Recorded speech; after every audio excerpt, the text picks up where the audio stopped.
هذا وكان بيان صادر عن الديوان الملكي السعودي قد أكد على أن السعودية بقيادة خادم الحرمين الشريفين الملك عبد الله بن عبد العزيز تقف مع أشقائها في مصر قلبا وقالبا.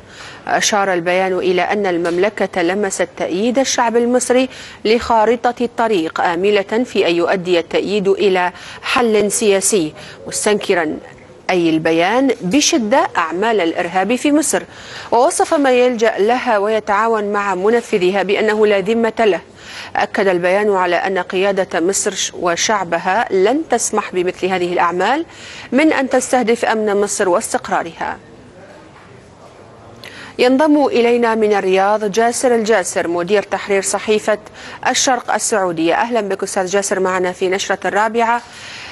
نريد أن نعرف منك إلى أي حد تحتاج مصر في مثل هذه الأوقات إلى دعم المملكة تحديدا، وليس فقط الدعم العربي بشكل عام.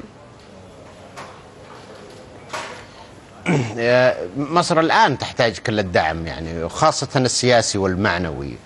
ما واجهته مصر وتواجهه من جماعة تنظيم الأخوان، يعني هي حالة سعار دموية أصبحت تستهدف الناس في الشارع، أصبحت لا تختلف فعلا. يعني أنا أتفق كثيرا مع توجه الحكومة المصرية في تصنيف الجماعة كتنظيم إرهابي استنادا إلى الممارسات الميدانية اللي قاموا بها خلال الفترة الماضية.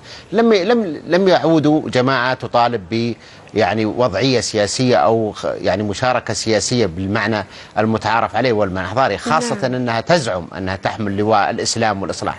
اليوم مصر محتاجة إلى المساندة الحقيقية، لأنه بدون هذه المساندة هذه ستستشري كثيرا من الأعمال أتصور الإرهابية. الجماعة تشتغل على تنظيمها الخارجي والدولي وتعمل بنشاط ونهمة لإسقاط لإثارة الفوضى.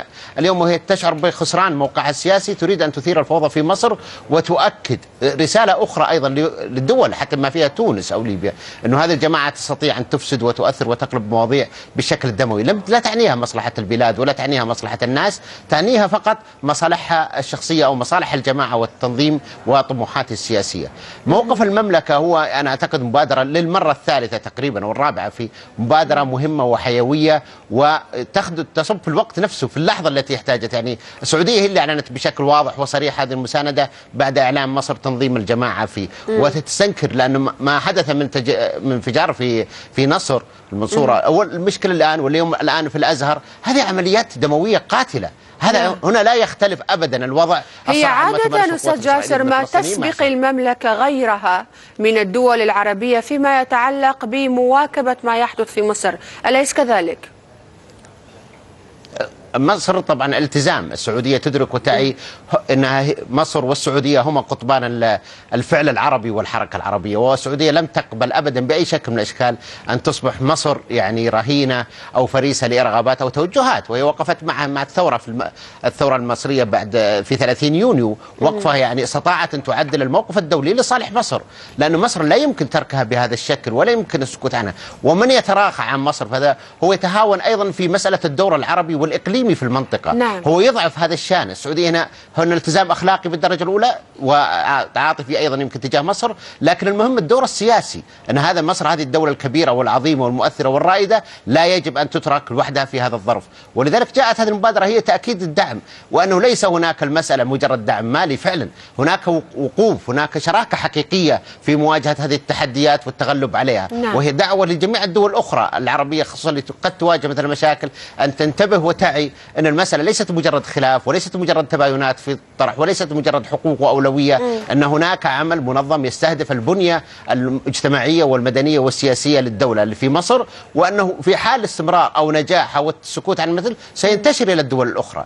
ولذلك هذه الوقفة ضرورية ومهمة جدا، ولا بد أن أتوقع وأتمنى ستكون هناك ردود فعل تقارب هذا الموقف السعودي من دول أخرى قريبا مثلا؟ خليجيا نتوقع بقوة. يعني الدول التي عانت ومرت الكويت والإمارات والبحرين الأردن، الدول التي اتخذت المسار، أتوقع أنه قد يفترض أو أتمنى أنه يكون دول غربية يمكن في مقدمها فرنسا أيضا أنها تشارك في هذه المسألة، لأنه الآن لم تعد القضية قضية خلاف، الحقيقة قضية يعني أمن واستقرار ونصرة للتوجه السياسي المدني. اليوم يعني مو بنكشف، أنا أعتقد أنه وجه الأخوان مكشوف من زمان وظاهر، لكن صبغته الدموية العنيفة العامة الشاملة يعني حتى في أسوأ التصورات كان ممكن يتوقع أن يكون هناك استهدافات تصفيات لشخصيات أو لرموز معينة، لكن لم يكن أحد يتصور أبدا أن يصل لدرجة أنه يعني إرهاب الناس في الشارع. هذا عمل لا يختلف عما تقوم به القاعدة بأي شكل من الأشكال. هذا هو مسلك القاعدة، وهذا أداء القاعدة، وهذا مثل القاعدة. هناك تطابق موضوعي في الفعل، ولذلك يجب الانتباه لهذه المسألة بشدة. شكرا جزيلا على مشاركتك معنا من الرياض.